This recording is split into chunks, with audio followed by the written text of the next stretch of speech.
Donc voilà, je vous souhaite bienvenue au nom de notre Seigneur et on a eu quelques petits problèmes techniques ce matin, mais je pense que tout est en ordre maintenant. Alors si vous voulez bien, je pense que le meilleur c'est de commencer par présenter ce moment que nous passerons ensemble dans la prière. Notre Dieu, nous nous tenons devant toi ensemble ce matin pour te louer. Tu nous as appelés pour être ton peuple, pour te suivre ensemble. Et tes enfants sont présents à travers le monde entier. Nous pouvons nous émerveiller ensemble des miracles de ton Église et te remercier pour le privilège d'en faire partie, de partager ton amour avec des gens de tous les âges, de tous les continents, toutes ces personnes qui font ton Église. Seigneur, c'est ton amour qui nous attire à toi et nous te louons pour la merveille que c'est d'être dans ton amour.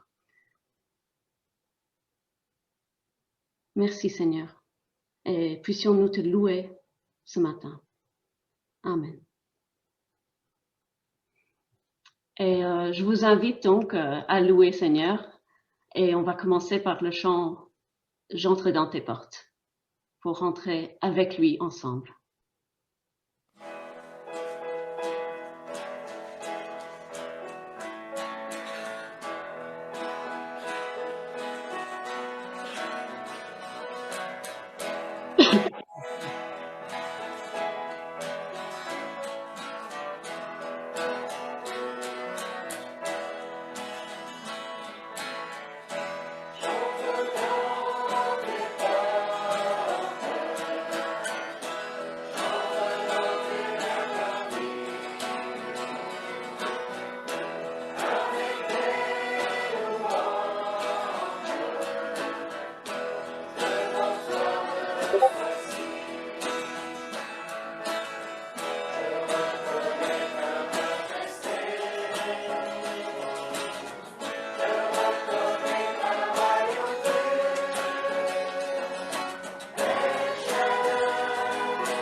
Oui, notre Dieu est majesté. Nous pouvons nous réjouir de sa présence, de sa fidélité. Notre Dieu est puissant et nous pouvons le louer pour ce qu'il fait dans nos vies. C'est ainsi qu'il est possible pour nous, enfants de Dieu, d'acclamer notre Seigneur avec joie, les jours difficiles comme les jours les plus faciles. Donc, acclamons-le. Je vous invite à chanter.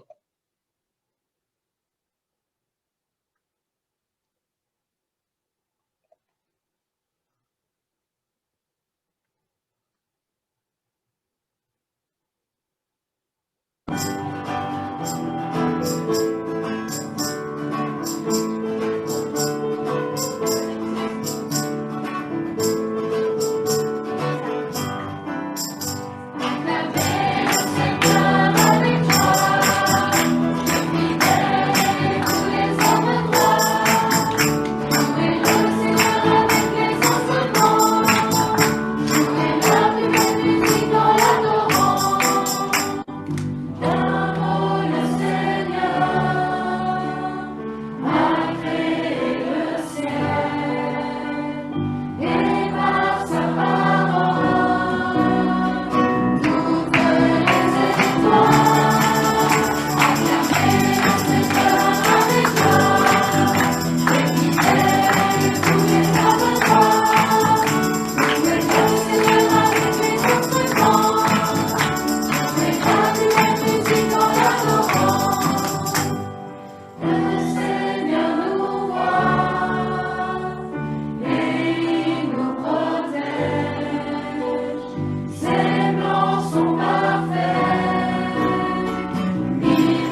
notre adoration, c'est une belle musique pour le Seigneur.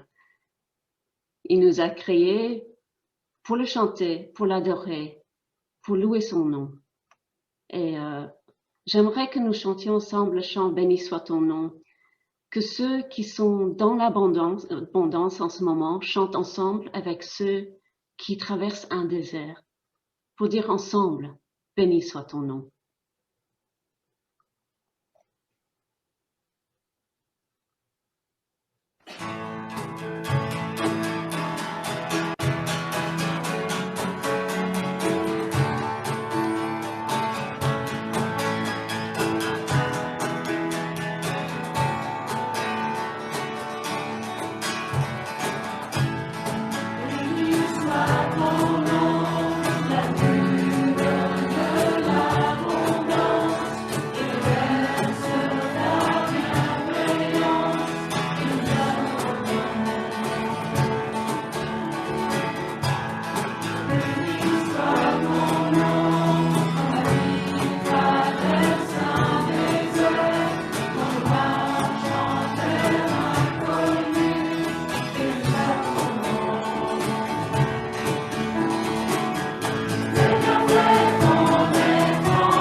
Et nous allons lire ensemble quelques versets du psaume 145. Ton règne s'étend sur tous les temps, et ta seigneurie dure d'âge en âge. L'Éternel est fiable en tout ce qu'il dit, il est plein d'amour dans tout ce qu'il fait. L'Éternel est le soutien de tous ceux qui tombent, il relève tous ceux qui fléchissent. Les regards de tous sont tournés vers lui. C'est toi qui leur donnes à chacun sa nourriture le moment venu. Tu ouvres ta main et tu combles les désirs de tout ce qui vit. L'Éternel est juste en tout ce qu'il fait. Il est plein d'amour dans toutes ses œuvres. L'Éternel est proche de ceux qui l'invoquent, de tous ceux qui l'invoquent avec sincérité. Et j'aime ce psaume et je vais juste m'attarder sur le verset 17 qui dit que l'Éternel est juste dans tout ce qu'il fait. Il est plein d'amour en toutes ses œuvres. Et bien que nous ne comprenons pas toujours ce que Dieu fait et ce qu'il fait dans chacun de nos vies, il est toujours juste et droit. Il ne viole aucune loi. Il fait du tort à personne et il n'exige de personne un service qui serait injuste. Et cela, c'est ça que nous pouvons et nous voulons confesser aujourd'hui, que nous avons foi en Dieu. Nous n'avons aucune justice qui nous est propre. Nous avons été revêtus de la robe de la justice lavée dans le sang de Jésus, si nous sommes des enfants de Dieu.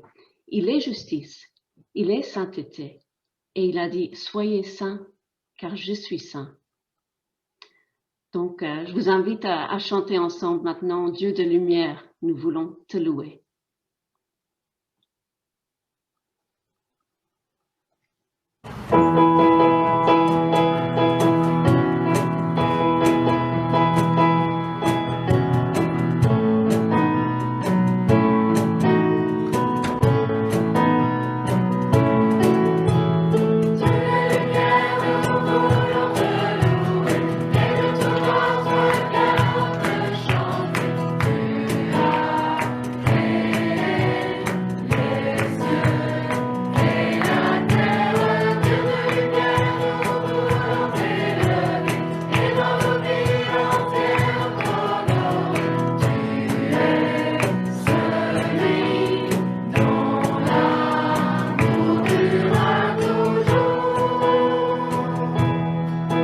Allez, tiens. On va faire ici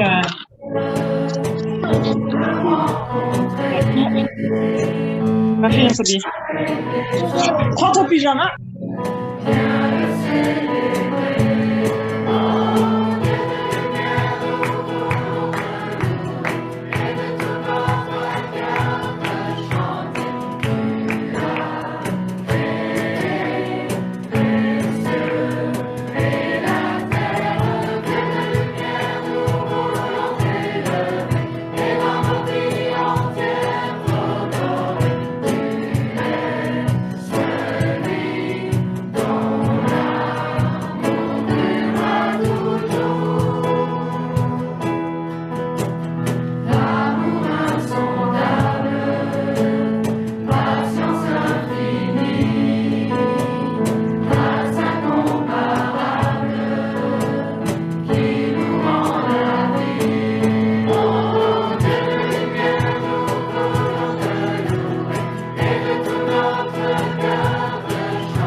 Oui, nous venons de chanter qu'il est beau de louer le Seigneur, qu'il est beau de chanter en l'honneur de son nom.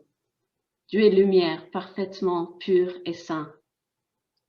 Et nous pourrions peut-être nous sentir indignes de nous présenter devant lui, mais nous sommes des enfants prodigues que le Père couvre de sa robe de justice. Nous sommes couverts par le sang de Jésus et c'est Dieu qui nous l'accorde par grâce.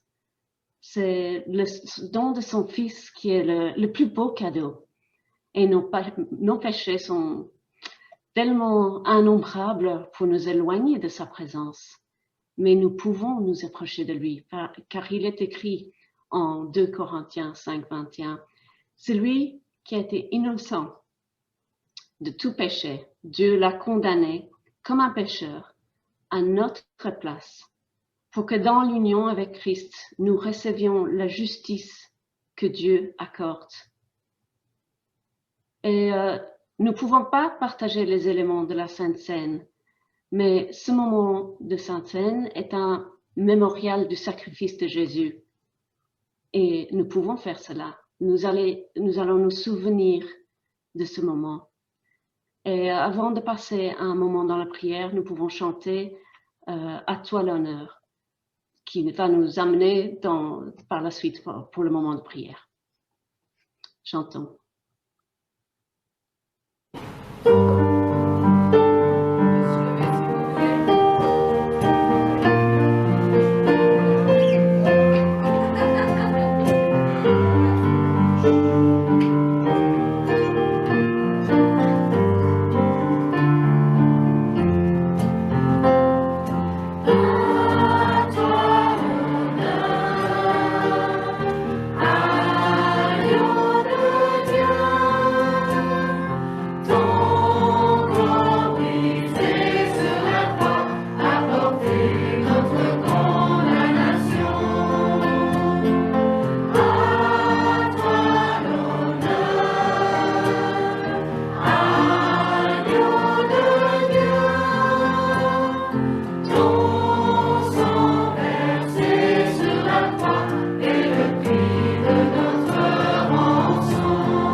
Est-ce que...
Donc, nous pouvons librement prier ensemble maintenant et comme d'habitude, on ne va pas enregistrer ce morceau, cette partie, il ne va pas être diffusé sur YouTube.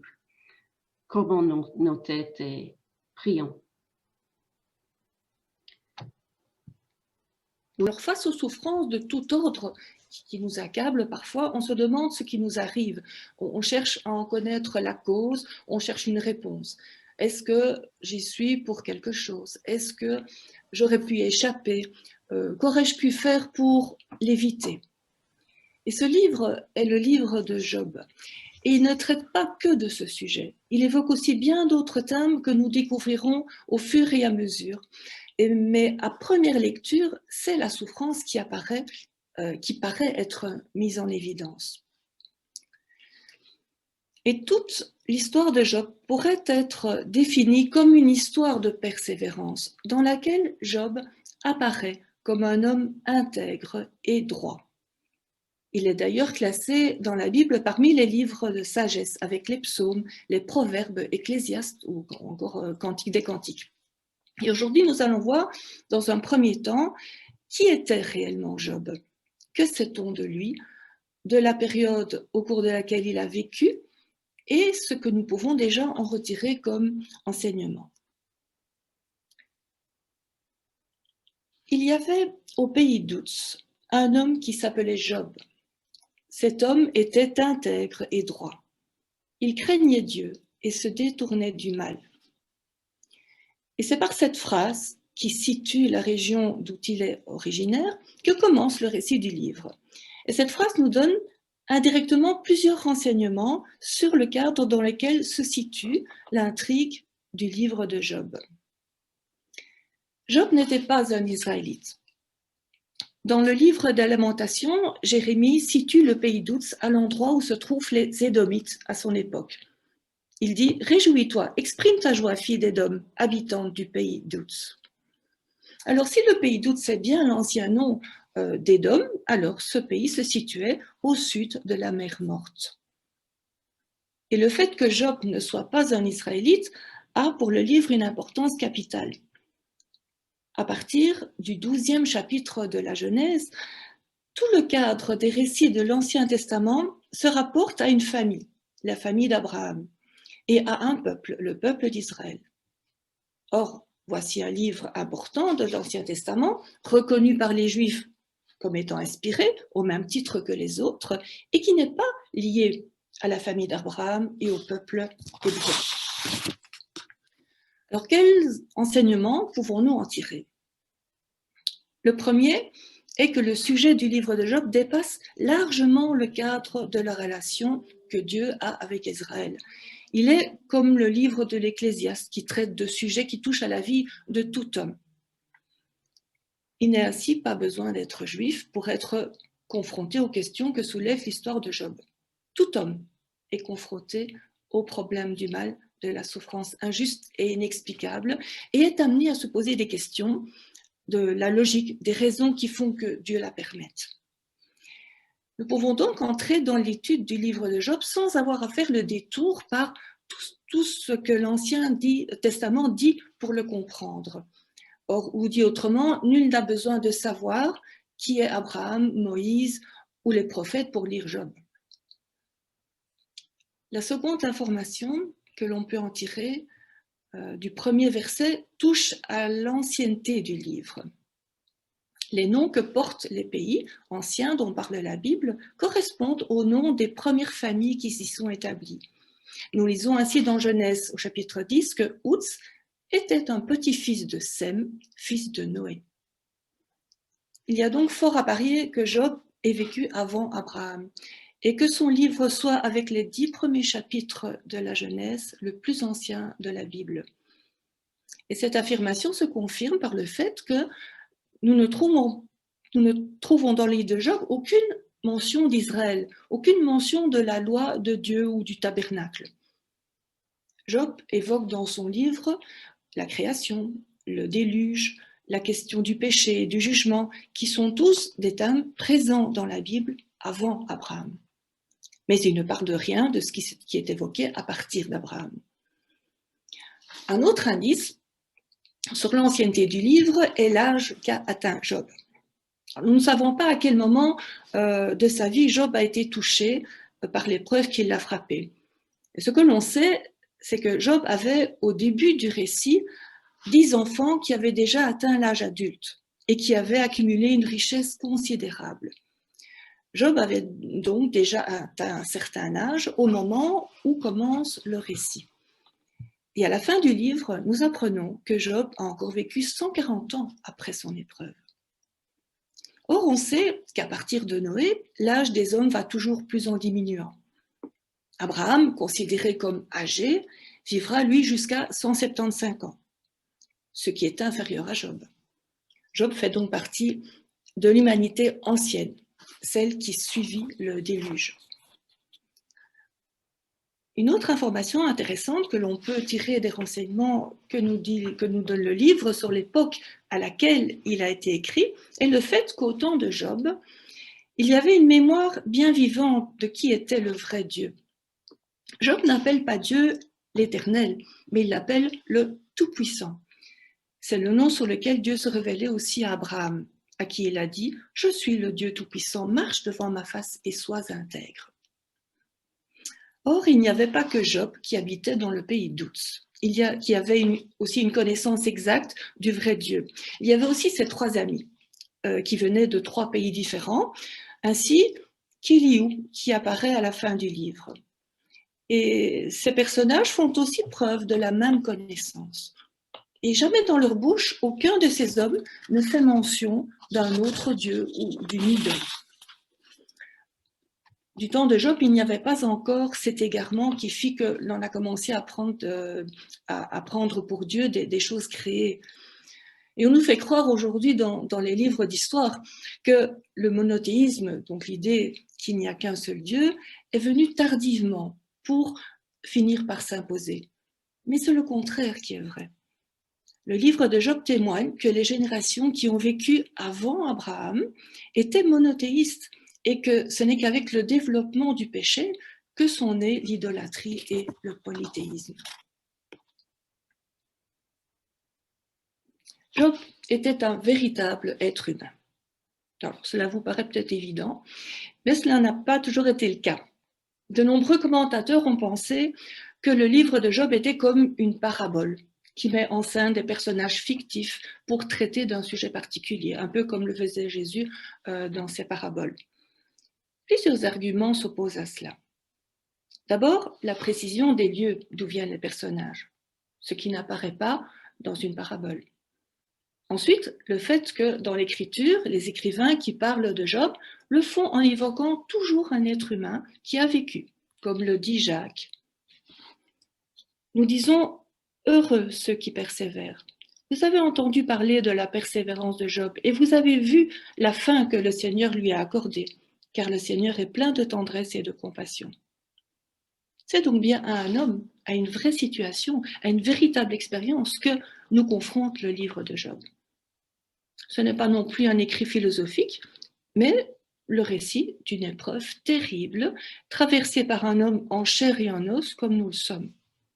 Et nous devons toujours nous en rappeler pendant la lecture et l'étude du livre. Et justement, quel est le thème du livre de Job? Alors, dans le verset que nous venons de lire, Jacques nous le donne. Le thème principal n'est pas d'abord la souffrance, mais la patience dont Job a fait preuve dans la souffrance incompréhensible qu'il a traversée. Le livre de Job nous a été donné en premier en tant que témoignage de ce qu'un juste qui a la foi en Dieu est capable de supporter sans renier sa foi, sans renier Dieu. Trouver une réponse à la question de savoir pourquoi un juste souffre n'est pas la première préoccupation de Dieu en nous donnant ce livre. Il est de nous montrer l'exemple d'un homme qui a souffert et a tenu bon dans sa foi, afin que nous trouvions en lui un modèle qui nous inspire. Et pour ce qui est de l'explication de l'épreuve par laquelle Job est passé, le livre nous parle de 5 approches différentes que je ne vais pas détailler ce matin, mais que nous verrons dans les prochaines semaines. Nous verrons qu'il y a d'abord celle des 3 amis de Job pour qui toute l'épreuve est la conséquence d'une faute particulière. Il y a ensuite celle d'Éliou qui avance l'idée que la souffrance est un avertissement de Dieu qui a pour but d'empêcher ses enfants de succomber à la tentation. Il y a celle de Job qui pose plus de questions qu'il ne donne de réponses. Ce qui trouble Job n'est pas d'abord le malheur qui le frappe, mais le silence de Dieu à ce sujet. Il y a la réponse de l'auteur du livre qui nous dit ce que Jacques a écrit. Le livre nous est d'abord donné en guise de témoignage de la patience dont un juste peut faire preuve dans la souffrance. Et il y a enfin la réponse de Dieu qui se résume à une pensée formulée ailleurs par le prophète Isaïe qui dit « Mes pensées ne sont pas vos pensées et mes voix ne sont pas vos voix ». Derrière le sujet de la souffrance et du témoignage de la patience dont a fait preuve Job, il y a aussi un autre sujet qui est présent dans le livre. Et en fait, il rejoint le but général de toute l'écriture, qui est de rendre témoignage à Jésus-Christ. Comme le dit Jésus aux Juifs de son temps, vous sondez les Écritures parce que vous pensez avoir en elles la vie éternelle, mais ce sont elles qui rendent témoignage de moi. On devrait lire Job comme on devrait lire tous les autres livres de la Bible en cherchant où se trouve révélé Jésus. On verra que Job, le juste, a été, comme Jésus, fortement humilié. Il a ensuite été restauré et à la fin, il devient un intercesseur pour ceux qui l'ont blessé en vue de leur pardon. Et tout cela nous parle puissamment de Jésus. Qui était Job? Qui était véritablement cet homme? Alors, dans la présentation qui nous est faite de lui au début du livre, 4 qualités de grande valeur sont révélées à son sujet. Job était un homme intègre, un homme droit, qui craignait Dieu et qui se détournait du mal. Alors, nous verrons aujourd'hui les 2 premiers aspects. Job était un homme intègre. L'intégrité est la première qualité reconnue à Job. Plus tard, dans le récit du livre, lorsque Dieu attirera le regard de Satan sur Job, c'est cette qualité qui lui fera remarquer en premier. Dieu dit « As-tu remarqué mon serviteur Job? Il n'y a personne comme lui sur terre. C'est un homme intègre et droit, craignant Dieu et se détournant du mal. » L'intégrité est une qualité qui est aussi reconnue à Noé. Noé était un homme juste et intègre dans son temps. Noé marchait avec Dieu. Et c'est enfin une qualité que Dieu a exigée d'Abraham quand il l'a appelé. Lorsqu'Abraham fut âgé de 99 ans, l'Éternel apparut à Abraham et lui dit « Je suis le Dieu Tout-Puissant. Marche devant ma face et sois intègre. » Qu'est-ce que l'intégrité? L'intégrité n'est pas le fait d'être parfait, c'est plutôt la caractéristique d'un homme dont le cœur est entier, qui se voue sans partage à une seule chose. Et toute la vie de Job poursuivait un seul but, celui de plaire à Dieu. C'est pourquoi, comme Noé en son temps, Job est à la fois un homme remarqué par Dieu et remarquable aussi parmi ses contemporains. L'intégrité est la marque d'une vie empreinte par une attitude constante. Être intègre, c'est être égal à soi-même devant Dieu, que l'on soit vu ou pas. C'est considérer qu'à chaque instant, le regard qui importe, ce n'est pas celui des hommes, mais celui de Dieu. La personne intègre, qu'elle soit à l'église, dans son milieu familial, dans son milieu professionnel, dans ses moments de loisirs, ne sera jamais prise en défaut ou en contradiction avec ce qu'elle dit. L'intégrité est aussi l'un des buts que poursuit le Seigneur dans notre vie. Par le travail de son esprit, il veut nous amener à privilégier une affection supérieure à toutes les autres, celle de l'aimer de tout notre cœur, de toute notre pensée et de toute notre force. Job était un homme droit. Alors, si l'intégrité est une qualité du cœur, la droiture se rapporte davantage à la marque d'un comportement, bien que les deux soient étroitement liés. Quelqu'un a dit « La droiture est plus que la sincérité.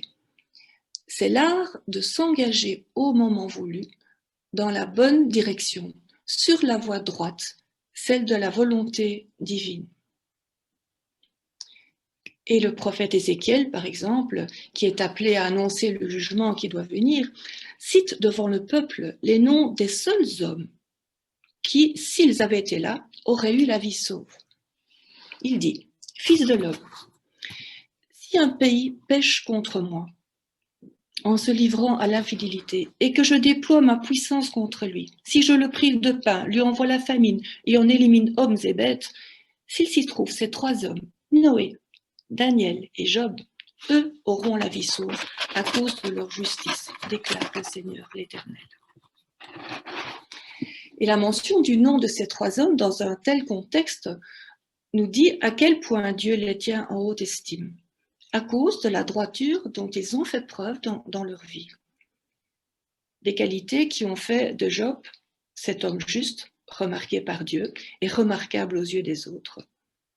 Un homme intègre, entier dans son amour pour Dieu, un homme droit dans sa conduite, ce qui faisait de lui un homme juste devant Dieu.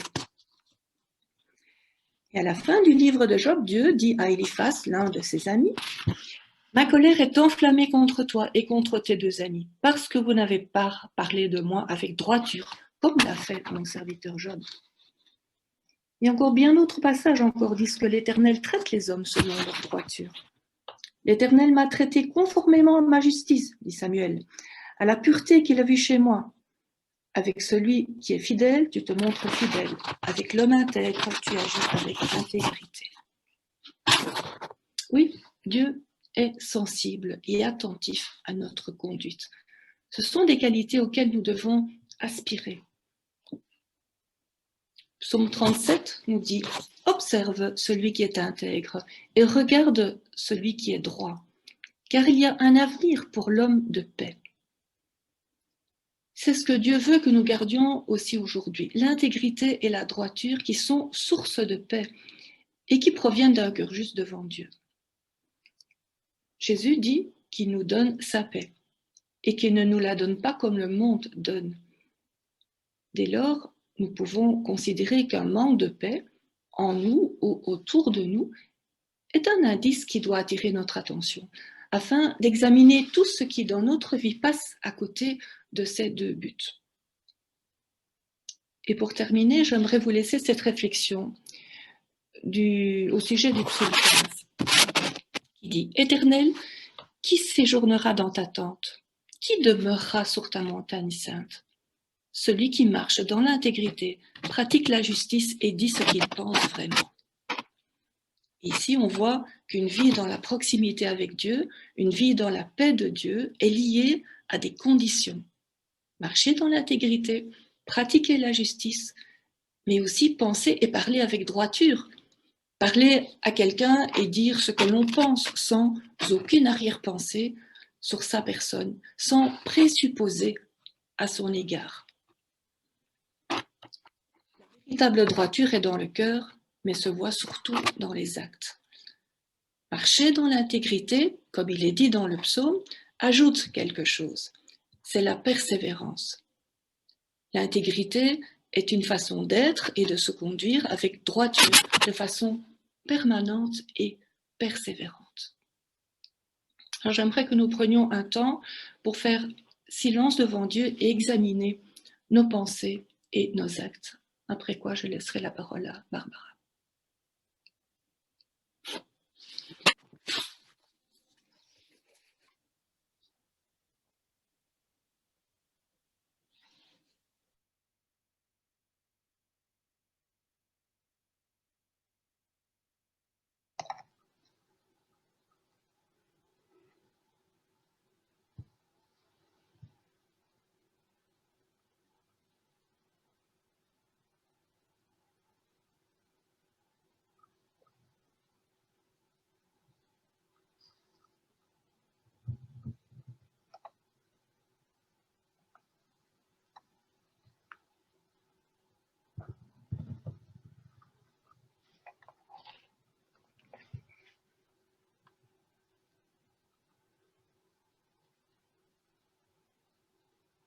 Merci Muriel. Et oui, il est bon de prendre le temps parfois de s'arrêter, réfléchir et nous examiner devant Dieu. Je vais passer maintenant au moment des annonces. Et Gaëtan, si tu peux mettre le prochain slide.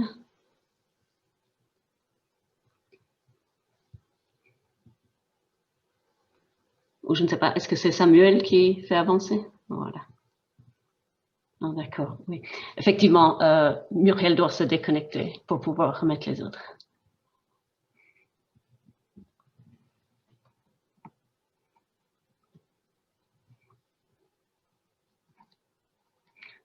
Je vais déjà vous parler. Le premier annonce, c'est l'annonce pour l'offrande. Et bon, comme tout le monde, l'Église a un budget, comme chaque ménage, et pas seulement pour payer les factures, mais également pour soutenir nos engagements. J'ai mis quelques-uns là comme exemple. Et c'est évidemment un sujet délicat de parler de finances pour beaucoup d'entre nous. Et personnellement, mon offrande est une façon de servir Dieu. Je donne et je ne m'occupe pas de gérer ce que je donne, mais c'est aussi pour moi une façon pour Dieu de me poser des questions. La question surtout de qui est aux commandes dans ma vie. Est-ce que ma sécurité vient de Dieu ou de mon compte en banque? C'est tout un programme, mais j'y travaille avec l'aide du Seigneur. Voilà. La prochaine annonce, c'est pour les activités pendant la semaine. Donc, nous avons, comme d'habitude, les PEP, les groupes de maison. Mardi à 19h30, adressez-vous à Daniel ou Sylvie. Mercredi, je pense que ça tient toujours à 17h. En tout cas, informez-vous auprès de Deneb. Et jeudi à 20h, les infos auprès de Catherine et Roland. Voilà. L'équipe pastorale est en réflexion pour éventuellement voir si c'est possible de faire un culte en semi-présentiel le 31 janvier en fonction des possibilités techniques. Nous vous demandons de prier pour ça, pour que ça se fasse, les décisions se prennent dans la sagesse et en fonction de la situation aujourd'hui. Ça évolue très vite et on verra d'ici le 31. Prions pour cela pendant cette semaine, s'il vous plaît. Ouais. Excusez-moi, je veux juste intervenir. Priez pour moi pour que je sois assez lucide et que je puisse faire les tests conséquents et que tout fonctionne bien parce que des fois je suis un peu perdu, mais voilà. Donc, étant donné qu'il n'y a que Dieu qui peut vraiment m'aider dans certains cas, priez pour que ça puisse me donner la force et le courage d'y arriver. Merci en tout cas. D'accord. Merci Gaëtan. L'association Baptiste fête ses 100 ans cette année et ils tiennent vraiment, et je pense que c'est une bonne chose, de maintenir le dimanche de l'association. Cette année, c'est le 7 février. Évidemment, nous ne pouvons pas faire comme nous l'avons fait des années précédentes, mais il y a tout un programme qui va être proposé pour faire une animation pour les enfants, une prédication dans chacun des églises avec un texte commun et en plus des témoignages, un chant partagé entre l'église avec un thème. Il y aura une courte vidéo du centenaire et un diaporama comme a été présenté chaque fois quand on a eu notre journée annuelle les autres années. Voilà, donc ça c'est le 7 février. Et puis, il y a une autre annonce pour une activité, c'est une journée de formation sur les ASBL, le samedi 20 mars. Cette formation est vraiment destinée à ceux qui gèrent les ASBL, avec une invitée, Véronique Glotier, qui est experte comptable. Donc, c'est pour ceux qui vont s'engager dans les ASBL en tant que président, secrétaire, trésorier, ou l'administration générale des églises. Voilà, et je pense que ça c'est la dernière annonce. Est-ce qu'il y a encore un? Non, voilà. Donc, je vais vous laisser avec ce verset. Après quoi, je pense que c'est Samuel et Gaëtan à nouveau qui vont nous dispatcher dans les petits groupes pour pouvoir parler ensemble. Mais je veux d'abord vous dire que la grâce du Seigneur Jésus-Christ, l'amour de Dieu et la communion du Saint-Esprit soit avec vous tous, tout au long de cette semaine. Remercions le Seigneur. Bonne semaine à tous. Merci.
Ce sont les choix du direct, mais ça va aller.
Oui, notre Dieu est majesté.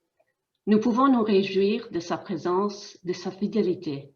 Notre Dieu est puissant et nous pouvons le louer pour ce qu'il fait dans nos vies. C'est ainsi qu'il est possible pour nous, enfants de Dieu, d'acclamer notre Seigneur avec joie, les jours difficiles comme les jours les plus faciles. Donc, acclamons-le. Je vous invite à chanter.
notre adoration, c'est une belle musique pour le Seigneur.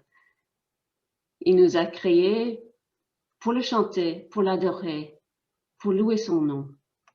Et j'aimerais que nous chantions ensemble le chant « Béni soit ton nom », que ceux qui sont dans l'abondance en ce moment chantent ensemble avec ceux qui traversent un désert, pour dire ensemble « Béni soit ton nom ».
Et nous allons lire ensemble quelques versets du psaume 145. Ton règne s'étend sur tous les temps et ta seigneurie dure d'âge en âge. L'Éternel est fiable en tout ce qu'il dit. Il est plein d'amour dans tout ce qu'il fait. L'Éternel est le soutien de tous ceux qui tombent. Il relève tous ceux qui fléchissent. Les regards de tous sont tournés vers lui. C'est toi qui leur donnes à chacun sa nourriture le moment venu. Tu ouvres ta main et tu combles les désirs de tout ce qui vit. L'Éternel est juste en tout ce qu'il fait. Il est plein d'amour dans toutes ses œuvres. L'Éternel est proche de ceux qui l'invoquent, de tous ceux qui l'invoquent avec sincérité. Et j'aime ce psaume et je vais juste m'attarder sur le verset 17 qui dit que l'Éternel est juste dans tout ce qu'il fait. Il est plein d'amour en toutes ses œuvres. Et bien que nous ne comprenons pas toujours ce que Dieu fait et ce qu'il fait dans chacun de nos vies, il est toujours juste et droit. Il ne viole aucune loi. Il fait du tort à personne et il n'exige de personne un service qui serait injuste. Et cela, c'est ça que nous pouvons et nous voulons confesser aujourd'hui, que nous avons foi en Dieu. Nous n'avons aucune justice qui nous est propre. Nous avons été revêtus de la robe de la justice lavée dans le sang de Jésus, si nous sommes des enfants de Dieu. Il est justice, il est sainteté, et il a dit « Soyez saints, car je suis saint ». Donc, je vous invite à chanter ensemble maintenant « Dieu de lumière, nous voulons te louer ».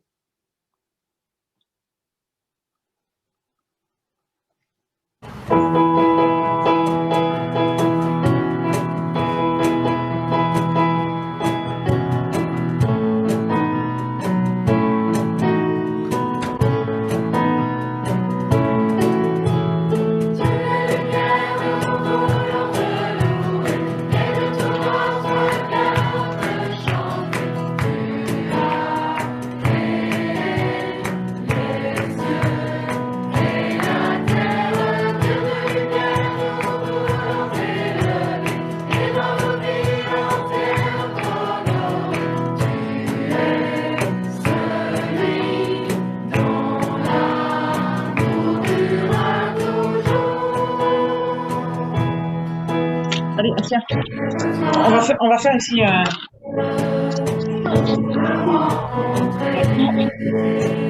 ma fille s'habille. Prends ton pyjama.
Oui, nous venons de chanter qu'il est beau de louer le Seigneur, qu'il est beau de chanter en l'honneur de son nom.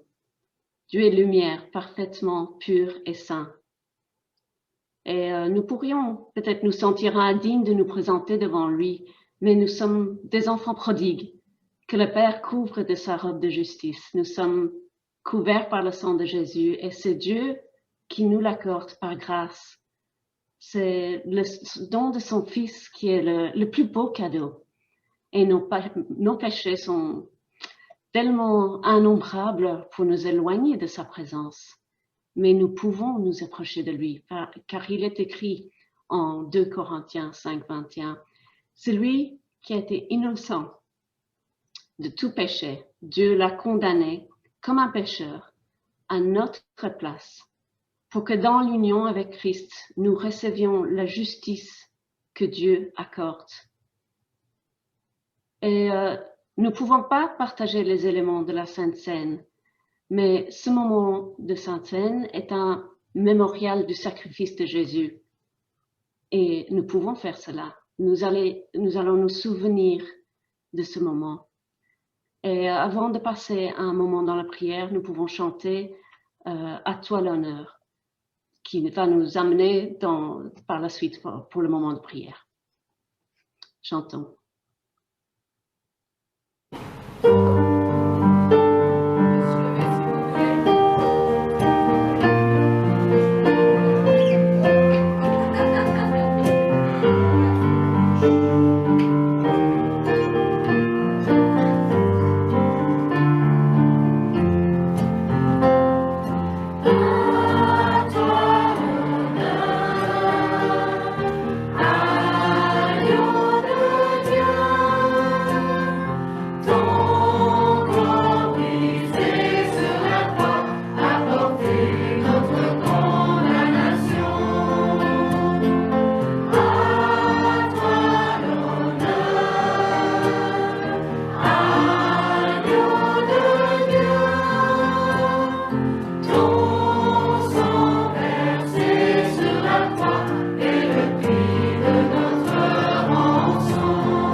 Est-ce que...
Donc, nous pouvons librement prier ensemble maintenant et comme d'habitude, on ne va pas enregistrer ce morceau, cette partie, il ne va pas être diffusé sur YouTube. Courbons nos têtes et prions. Alors, face aux souffrances de tout ordre qui nous accablent parfois, on se demande ce qui nous arrive. On cherche à en connaître la cause, on cherche une réponse. Est-ce que j'y suis pour quelque chose? Est-ce que j'aurais pu y échapper? Qu'aurais-je pu faire pour l'éviter? Et ce livre est le livre de Job. Et il ne traite pas que de ce sujet. Il évoque aussi bien d'autres thèmes que nous découvrirons au fur et à mesure. Mais à première lecture, c'est la souffrance qui paraît être mise en évidence. Et toute l'histoire de Job pourrait être définie comme une histoire de persévérance, dans laquelle Job apparaît comme un homme intègre et droit. Il est d'ailleurs classé dans la Bible parmi les livres de sagesse, avec les psaumes, les proverbes, Ecclésiastes ou encore Cantique des Cantiques. Et aujourd'hui, nous allons voir, dans un premier temps, qui était réellement Job. Que sait-on de lui, de la période au cours de laquelle il a vécu, et ce que nous pouvons déjà en retirer comme enseignement. Il y avait au pays d'Ouz un homme qui s'appelait Job. Cet homme était intègre et droit. Il craignait Dieu et se détournait du mal. Et c'est par cette phrase qui situe la région d'où il est originaire que commence le récit du livre. Et cette phrase nous donne indirectement plusieurs renseignements sur le cadre dans lequel se situe l'intrigue du livre de Job. Job n'était pas un Israélite. Dans le livre des Lamentations, Jérémie situe le pays d'Ouz à l'endroit où se trouvent les Édomites à son époque. Il dit « Réjouis-toi, exprime ta joie, fille d'Édom, habitante du pays d'Ouz. » Alors, si le pays d'Ouz est bien l'ancien nom d'Édom, alors ce pays se situait au sud de la mer Morte. Et le fait que Job ne soit pas un Israélite a pour le livre une importance capitale. À partir du 12e chapitre de la Genèse, tout le cadre des récits de l'Ancien Testament se rapporte à une famille, la famille d'Abraham, et à un peuple, le peuple d'Israël. Or, voici un livre important de l'Ancien Testament, reconnu par les Juifs comme étant inspiré, au même titre que les autres, et qui n'est pas lié à la famille d'Abraham et au peuple hébreu. Alors, quels enseignements pouvons-nous en tirer? Le premier est que le sujet du livre de Job dépasse largement le cadre de la relation que Dieu a avec Israël. Il est comme le livre de l'Ecclésiaste qui traite de sujets qui touchent à la vie de tout homme. Il n'est ainsi pas besoin d'être juif pour être confronté aux questions que soulève l'histoire de Job. Tout homme est confronté au problème du mal, de la souffrance injuste et inexplicable, et est amené à se poser des questions de la logique, des raisons qui font que Dieu la permette. Nous pouvons donc entrer dans l'étude du livre de Job sans avoir à faire le détour par tout ce que l'Ancien Testament dit pour le comprendre. Or, ou dit autrement, nul n'a besoin de savoir qui est Abraham, Moïse ou les prophètes pour lire Job. La seconde information que l'on peut en tirer du premier verset touche à l'ancienneté du livre. Les noms que portent les pays anciens dont parle la Bible correspondent aux noms des premières familles qui s'y sont établies. Nous lisons ainsi dans Genèse au chapitre 10 que Ouz était un petit-fils de Sem, fils de Noé. Il y a donc fort à parier que Job ait vécu avant Abraham et que son livre soit, avec les 10 premiers chapitres de la Genèse, le plus ancien de la Bible. Et cette affirmation se confirme par le fait que nous ne trouvons dans le livre de Job aucune mention d'Israël, aucune mention de la loi de Dieu ou du tabernacle. Job évoque dans son livre la création, le déluge, la question du péché et du jugement, qui sont tous des thèmes présents dans la Bible avant Abraham. Mais il ne parle de rien de ce qui est évoqué à partir d'Abraham. Un autre indice sur l'ancienneté du livre est l'âge qu'a atteint Job. Nous ne savons pas à quel moment de sa vie Job a été touché par l'épreuve qui l'a frappé. Et ce que l'on sait, c'est que Job avait, au début du récit, 10 enfants qui avaient déjà atteint l'âge adulte. et qui avait accumulé une richesse considérable. Job avait donc déjà atteint un certain âge au moment où commence le récit. Et à la fin du livre, nous apprenons que Job a encore vécu 140 ans après son épreuve. Or, on sait qu'à partir de Noé, l'âge des hommes va toujours plus en diminuant. Abraham, considéré comme âgé, vivra lui jusqu'à 175 ans, ce qui est inférieur à Job. Job fait donc partie de l'humanité ancienne, celle qui suivit le déluge. Une autre information intéressante que l'on peut tirer des renseignements que nous donne le livre sur l'époque à laquelle il a été écrit est le fait qu'au temps de Job, il y avait une mémoire bien vivante de qui était le vrai Dieu. Job n'appelle pas Dieu l'Éternel, mais il l'appelle le Tout-Puissant. C'est le nom sur lequel Dieu se révélait aussi à Abraham, à qui il a dit « Je suis le Dieu Tout-Puissant, marche devant ma face et sois intègre ». Or, il n'y avait pas que Job qui habitait dans le pays d'Ouz, qui avait aussi une connaissance exacte du vrai Dieu. Il y avait aussi ses 3 amis qui venaient de 3 pays différents, ainsi qu'Éliou qui apparaît à la fin du livre. Et ces personnages font aussi preuve de la même connaissance. Et jamais dans leur bouche, aucun de ces hommes ne fait mention d'un autre Dieu ou d'une idole. Du temps de Job, il n'y avait pas encore cet égarement qui fit que l'on a commencé à prendre pour Dieu des choses créées. Et on nous fait croire aujourd'hui dans les livres d'histoire que le monothéisme, donc l'idée qu'il n'y a qu'un seul Dieu, est venu tardivement pour finir par s'imposer.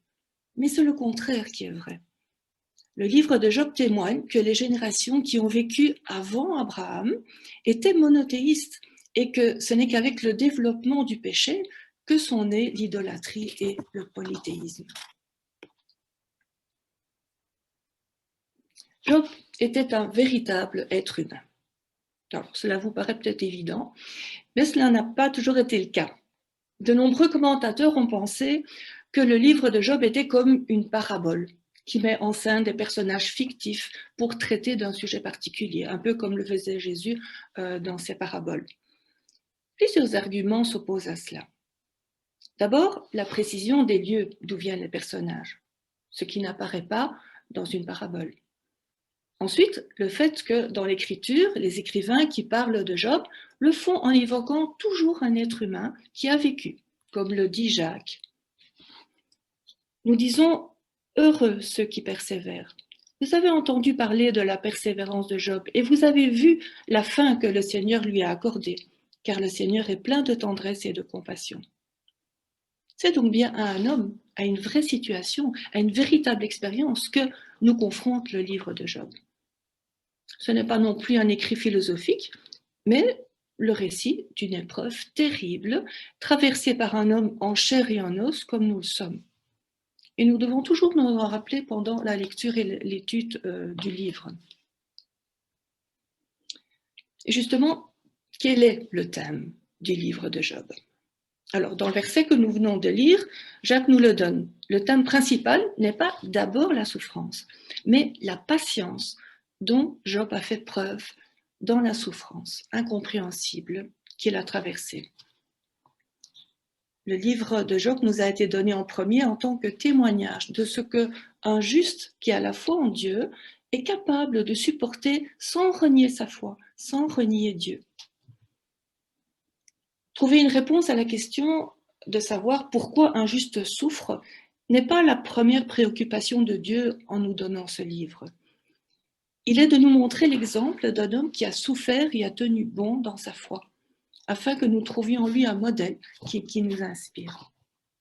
Et pour ce qui est de l'explication de l'épreuve par laquelle Job est passé, le livre nous parle de 5 approches différentes que je ne vais pas détailler ce matin, mais que nous verrons dans les prochaines semaines.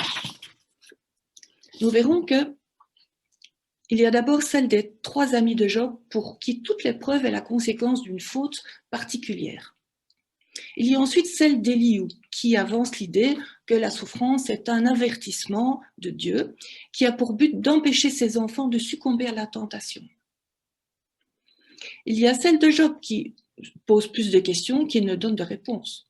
Ce qui trouble Job n'est pas d'abord le malheur qui le frappe, mais le silence de Dieu à ce sujet. Il y a la réponse de l'auteur du livre qui nous dit ce que Jacques a écrit. Le livre nous est d'abord donné en guise de témoignage de la patience dont un juste peut faire preuve dans la souffrance. Et il y a enfin la réponse de Dieu qui se résume à une pensée formulée ailleurs par le prophète Isaïe qui dit « Mes pensées ne sont pas vos pensées et mes voix ne sont pas vos voix ». Derrière le sujet de la souffrance et du témoignage de la patience dont a fait preuve Job, il y a aussi un autre sujet qui est présent dans le livre. Et en fait, il rejoint le but général de toute l'Écriture, qui est de rendre témoignage à Jésus-Christ. Comme le dit Jésus aux Juifs de son temps, vous sondez les Écritures parce que vous pensez avoir en elles la vie éternelle, mais ce sont elles qui rendent témoignage de moi. On devrait lire Job comme on devrait lire tous les autres livres de la Bible en cherchant où se trouve révélé Jésus. On verra que Job, le juste, a été, comme Jésus, fortement humilié. Il a ensuite été restauré et à la fin, il devient un intercesseur pour ceux qui l'ont blessé en vue de leur pardon. Et tout cela nous parle puissamment de Jésus. Qui était Job? Qui était véritablement cet homme? Alors, dans la présentation qui nous est faite de lui au début du livre, 4 qualités de grande valeur sont révélées à son sujet. Job était un homme intègre, un homme droit, qui craignait Dieu et qui se détournait du mal. Alors, nous verrons aujourd'hui les 2 premiers aspects. Job était un homme intègre. L'intégrité est la première qualité reconnue à Job. Plus tard, dans le récit du livre, lorsque Dieu attirera le regard de Satan sur Job, c'est cette qualité qui lui fera remarquer en premier. Dieu dit « As-tu remarqué mon serviteur Job? Il n'y a personne comme lui sur terre. C'est un homme intègre et droit, craignant Dieu et se détournant du mal. » L'intégrité est une qualité qui est aussi reconnue à Noé. Noé était un homme juste et intègre dans son temps. Noé marchait avec Dieu. Et c'est enfin une qualité que Dieu a exigée d'Abraham quand il l'a appelé. Lorsqu'Abraham fut âgé de 99 ans, l'Éternel apparut à Abraham et lui dit « Je suis le Dieu Tout-Puissant. Marche devant ma face et sois intègre. » Qu'est-ce que l'intégrité? L'intégrité n'est pas le fait d'être parfait, c'est plutôt la caractéristique d'un homme dont le cœur est entier, qui se voue sans partage à une seule chose. Et toute la vie de Job poursuivait un seul but, celui de plaire à Dieu. C'est pourquoi, comme Noé en son temps, Job est à la fois un homme remarqué par Dieu et remarquable aussi parmi ses contemporains. L'intégrité est la marque d'une vie empreinte par une attitude constante. Être intègre, c'est être égal à soi-même devant Dieu, que l'on soit vu ou pas. C'est considérer qu'à chaque instant, le regard qui importe, ce n'est pas celui des hommes, mais celui de Dieu. La personne intègre, qu'elle soit à l'église, dans son milieu familial, dans son milieu professionnel, dans ses moments de loisirs, ne sera jamais prise en défaut ou en contradiction avec ce qu'elle dit. L'intégrité est aussi l'un des buts que poursuit le Seigneur dans notre vie. Par le travail de son esprit, il veut nous amener à privilégier une affection supérieure à toutes les autres, celle de l'aimer de tout notre cœur, de toute notre pensée et de toute notre force. Job était un homme droit. Alors, si l'intégrité est une qualité du cœur, la droiture se rapporte davantage à la marque d'un comportement, bien que les deux soient étroitement liés. Quelqu'un a dit « La droiture est plus que la sincérité. C'est l'art de s'engager au moment voulu dans la bonne direction, sur la voie droite, celle de la volonté divine. » Et le prophète Ézéchiel, par exemple, qui est appelé à annoncer le jugement qui doit venir, cite devant le peuple les noms des seuls hommes qui, s'ils avaient été là, auraient eu la vie sauve. Il dit « Fils de l'homme, si un pays pêche contre moi, en se livrant à l'infidélité, et que je déploie ma puissance contre lui, si je le prive de pain, lui envoie la famine et en élimine hommes et bêtes, s'il s'y trouve ces 3 hommes, Noé, Daniel et Job, eux auront la vie sauve à cause de leur justice, déclare le Seigneur l'Éternel. Et la mention du nom de ces 3 hommes dans un tel contexte nous dit à quel point Dieu les tient en haute estime, à cause de la droiture dont ils ont fait preuve dans leur vie. Des qualités qui ont fait de Job cet homme juste, remarqué par Dieu et remarquable aux yeux des autres. Un homme intègre, entier dans son amour pour Dieu, un homme droit dans sa conduite, ce qui faisait de lui un homme juste devant Dieu.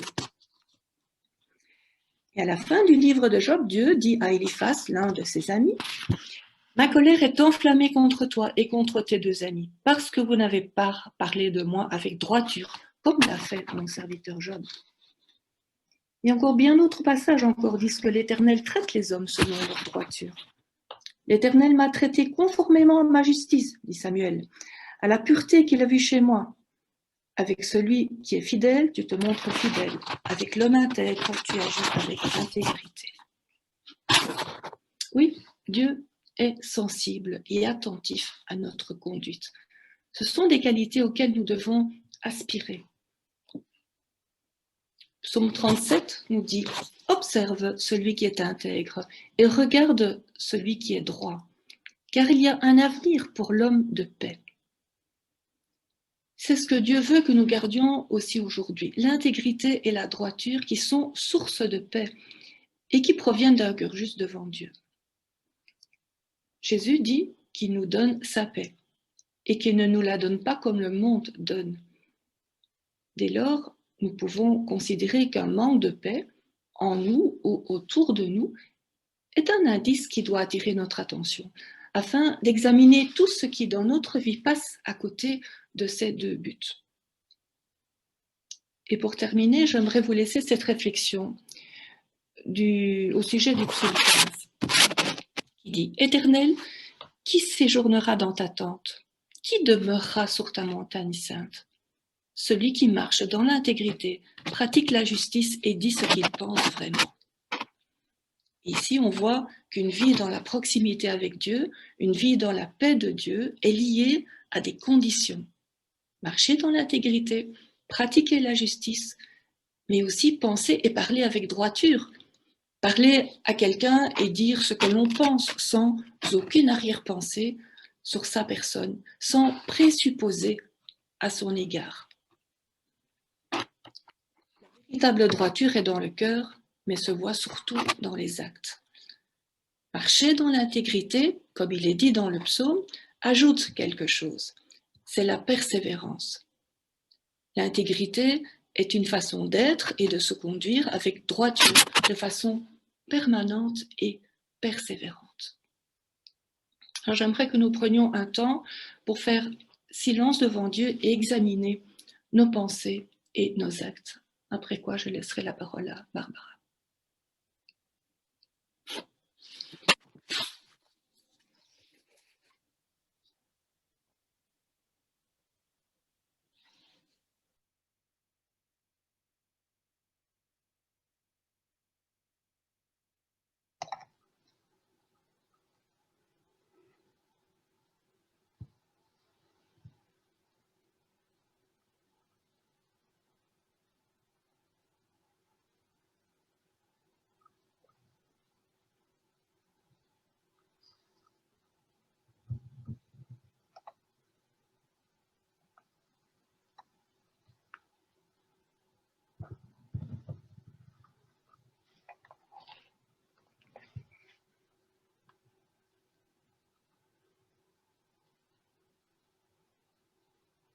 Merci Muriel.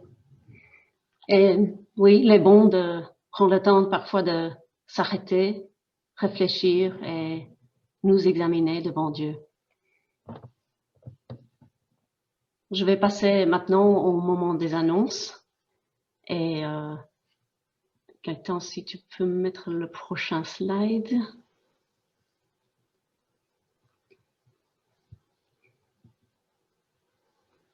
Ou je ne sais pas, est-ce que c'est Samuel qui fait avancer? Voilà. Ah, d'accord, oui. Effectivement, Muriel doit se déconnecter pour pouvoir remettre les autres.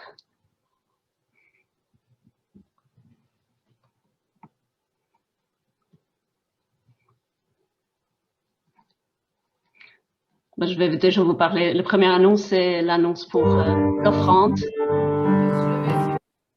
Et bon, comme tout le monde, l'Église a un budget, comme chaque ménage, et pas seulement pour payer les factures, mais également pour soutenir nos engagements. J'ai mis quelques-uns là comme exemple. Et c'est évidemment un sujet délicat de parler de finances pour beaucoup d'entre nous. Et personnellement, mon offrande est une façon de servir Dieu. Je donne et je ne m'occupe pas de gérer ce que je donne, mais c'est aussi pour moi une façon pour Dieu de me poser des questions. La question surtout de qui est aux commandes dans ma vie. Est-ce que ma sécurité vient de Dieu ou de mon compte en banque? Et c'est tout un programme, mais j'y travaille avec l'aide du Seigneur. Voilà. La prochaine annonce, c'est pour les activités pendant la semaine. Donc, nous avons, comme d'habitude, les PEP, les groupes de maison. Mardi à 19h30, adressez-vous à Daniel et Sylvie. Mercredi, je pense que ça tient toujours à 17h. En tout cas, informez-vous auprès de Deneb. Et jeudi à 20h, les infos auprès de Catherine et Roland. Voilà. L'équipe pastorale est en réflexion pour éventuellement voir si c'est possible de faire un culte en semi-présentiel le 31 janvier en fonction des possibilités techniques. Nous vous demandons de prier pour ça, pour que ça se fasse, les décisions se prennent dans la sagesse et en fonction de la situation aujourd'hui. Ça évolue très vite et on verra d'ici le 31. Prions pour cela pendant cette semaine, s'il vous plaît. Ouais. Excusez-moi, je veux juste intervenir. Priez pour moi pour que je sois assez lucide et que je puisse faire les tests conséquents et que tout fonctionne bien parce que des fois je suis un peu perdu, mais voilà. Donc, étant donné qu'il n'y a que Dieu qui peut vraiment m'aider dans certains cas, priez pour que ça puisse me donner la force et le courage d'y arriver. Merci en tout cas. D'accord. Merci Gaëtan. L'association Baptiste fête ses 100 ans cette année et ils tiennent vraiment, et je pense que c'est une bonne chose, de maintenir le dimanche de l'association. Cette année, c'est le 7 février. Évidemment, nous ne pouvons pas faire comme nous l'avons fait des années précédentes, mais il y a tout un programme qui va être proposé pour faire une animation pour les enfants, une prédication dans chacun des églises avec un texte commun et en plus des témoignages, un chant partagé entre l'église avec un thème. Il y aura une courte vidéo du centenaire et un diaporama comme a été présenté chaque fois quand on a eu notre journée annuelle les autres années. Voilà, donc ça c'est le 7 février. Et puis, il y a une autre annonce pour une activité, c'est une journée de formation sur les ASBL, le samedi 20 mars. Cette formation est vraiment destinée à ceux qui gèrent les ASBL, avec une invitée, Véronique Glotier, qui est experte comptable. Donc, c'est pour ceux qui vont s'engager dans les ASBL en tant que président, secrétaire, trésorier, ou l'administration générale des églises. Voilà, et je pense que ça c'est la dernière annonce. Est-ce qu'il y a encore un? Non, voilà. Donc, je vais vous laisser avec ce verset. Après quoi, je pense que c'est Samuel et Gaëtan à nouveau qui vont nous dispatcher dans les petits groupes pour pouvoir parler ensemble. Mais je veux d'abord vous dire que la grâce du Seigneur Jésus-Christ, l'amour de Dieu et la communion du Saint-Esprit soit avec vous tous, tout au long de cette semaine. Remercions le Seigneur. Bonne semaine à tous. Merci.